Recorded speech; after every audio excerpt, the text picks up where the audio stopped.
నమస్తే, నా పేరు Shivaji. Welcome to our channel. Nara Lokesh గారు విద్యాశాఖ మంత్రి, ఐటీ శాఖ మంత్రులైనటువంటి నారా లోకేష్ గారు డిఎస్సి నోటిఫికేషన్, ఈ సంవత్సరానికి సంబంధించినటువంటి డిఎస్సి నోటిఫికేషన్ అంటే నారా లోకేష్ గారు యువగలం పాదయాత్రలో భాగంగా ప్రతి సంవత్సరం మేము డిఎస్సి నిర్వహిస్తామని చెప్పి హామీ ఇచ్చినటువంటి విషయం మనకు తెలిసిందే.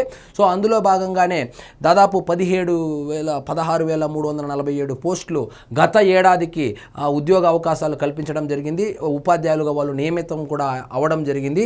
సో ఈ సంవత్సరానికి కానీ దాదాపు 3,600 పోస్టులకు గాను ఈ ఉగాది కానుకగా డిఎస్సి నోటిఫికేషన్ అయితే రాబోతుంది.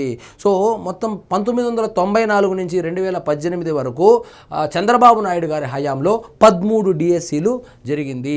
డిఎస్సి అంటేనే చంద్రబాబు, చంద్రబాబు అంటేనే డిఎస్సి అనే విధంగా తెలుగు రాష్ట్రాల్లో 13 సార్లు డిఎస్సి నిర్వహించినటువంటి ముఖ్యమంత్రి ఎవరైనా ఉన్నారంటే ఏకైక ముఖ్యమంత్రి చంద్రబాబు నాయుడు గారే. మొత్తం 1,80,000 మంది ఉద్యోగులు అంటే ఉపాధ్యాయులను నియమించినటువంటి ఘనత ఎవరికైనా ఉందంటే అది చంద్రబాబు నాయుడు గారికే చెందుతుంది. దాన్ని కొనసాగింపుగా ఇప్పుడు నారా లోకేష్ గారు గత సంవత్సరం అంటే ఎన్నికల హామీలో భాగంగా ప్రతి సంవత్సరము మేము జాబ్ క్యాలెండర్ రిలీజ్ చేస్తాము, అదేవిధంగా డిఎస్సి నోటిఫికేషన్ ఇస్తామని చెప్పి హామీ ఇవ్వడం జరిగింది. ఆ హామీని నెరవేర్చేదానికి ఆయన గత సంవత్సరము డిఎస్సి పెడతామని మెగా డిఎస్సి పెట్టి 16,347 మందికి ఈ ఉద్యోగాలు ఇవ్వడం జరిగింది. ఈ సంవత్సరానికి కానీ ఉగాదికి తీపి కబుర్ను అందించబోతున్నారు. సో ఈ ఉగాదికి డిఎస్సి నోటిఫికేషన్ రాబోతుంది. ఎవరెవరైతే ప్రిపేర్ అవుతా ఉన్నారో, ఎవరెవరైతే ఆశావాహకులు ఉన్నారో వాళ్ళందరూ ఈ ఉగాదికి తీపి కానుకనైతే అందుకోబోతున్నారు. సో అదేవిధంగా జగన్మోహన్ రెడ్డి గారికి కూడా ఒక రికార్డు ఉంది. 5 సంవత్సరాలుగా ముఖ్యమంత్రిగా ఉండి ఒక్క డిఎస్సి నోటిఫికేషన్ కూడా ఇవ్వనటువంటి ముఖ్యమంత్రి ఎవరైనా ఉన్నారు అంటే చరిత్రలో జగన్మోహన్ రెడ్డి గారే. ఒకే ఒక డిఎస్సి కూడా నోటిఫికేషన్ కూడా ఇవ్వకుండా దిగేశాడు. సో అసలు ఉద్యోగ కల్పన అనేదే లేదనుకోండి. సో ప్రతి సంవత్సరం జాబ్ క్యాలెండర్ ఇస్తానని చెప్పి నిరుద్యోగులను మోసం చేశాడు. సిపిఎస్ను రద్దు చేస్తానని ఉద్యోగస్తులను మోసం చేశాడు. అసలు ఉద్యోగ కల్పనే లేకుండా చదువుకున్న వాళ్ళని మోసం చేశాడు. ఈ విధంగా అన్ని వర్గాల వాళ్ళని మోసం చేశాడు కాబట్టి ప్రతిపక్ష హోదా కూడా కోల్పోయారు. సో మొత్తానికి కూటమి ప్రభుత్వం ఎన్నికల హామీలో భాగంగా ప్రతి సంవత్సరము మేము నోటిఫికేషన్ ఇస్తాము, ప్రతి సంవత్సరము డిఎస్సి నిర్వహిస్తామని హామీలో భాగంగా వాళ్ళు అయితే ఒకసారి నిర్వహించారు, ఈసారి కూడా నిర్వహించబోతున్నారు.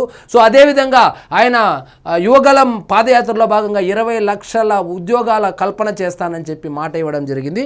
అందులో భాగంగానే ఆయన ప్రతిరోజు ఏదో ఒక కంపెనీతో సంప్రదింపులు జరుపుతూ ఉన్నారు. ఇప్పటి వరకు ఎన్ని కంపెనీలు తీసుకొచ్చాడు, ఎన్ని లక్షల కోట్ల రూపాయల పెట్టుబడులు తీసుకొచ్చాడు మనం చూసాం. ఇప్పుడే చూసాం మనం $15 బిలియన్ గూగుల్ సంస్థ కావచ్చు, టీసీఎస్ కావచ్చు, సిటిఎస్ కావచ్చు, ఇలా చెప్పుకుంటా పోతే వైజాగ్లో ఏమో ఐటీ హబ్గా తయారు చేస్తున్నారు. ఇట్లా రాయలసీమకు వస్తే ఈ ఆటోమొబైల్స్కి సంబంధించి, అమరావతినేమో క్వాంటమ్ వ్యాలీకి సంబంధించి అక్కడ హబ్గా తయారు చేస్తున్నారు. సో ఆయన యువగలంలో ఇచ్చినటువంటి మాట ఏదైతే ఉందో 20 లక్షల మందికి ఉద్యోగాలు కల్పిస్తామని చెప్పి ఇచ్చిన మాట నెరవేరుస్తూ ఉన్నాడు. అదేవిధంగా ప్రతి సంవత్సరం జాబ్ క్యాలెండర్ ఇస్తామని చెప్పడం కానీ, డిఎస్సి నిర్వహిస్తామని చెప్పడం కానీ, సో ఈ 2 మాటలను కూడా ఆయన నిలబెట్టుకుంటా ఉన్నాడు. మరి ఈ ఉగాదికి అయితే నోటిఫికేషన్ రాబోతుంది. సో ఎవరైతే ప్రిపేర్ అవుతా ఉన్నారో వాళ్ళు బాగా ప్రిపేర్ అయ్యి అందరూ ఉద్యోగాలు సంపాదించుకోవాలి. ఆల్ ది బెస్ట్ తెలియజేద్దాము. సో ఇదండి ఈరోజు మన టాపిక్. మీకు ఈ వీడియో నచ్చినట్లయితే లైక్ చేయండి, షేర్ చేయండి, ఛానల్ మాత్రం సబ్స్క్రైబ్ చేసుకోవడం మర్చిపోవద్దు.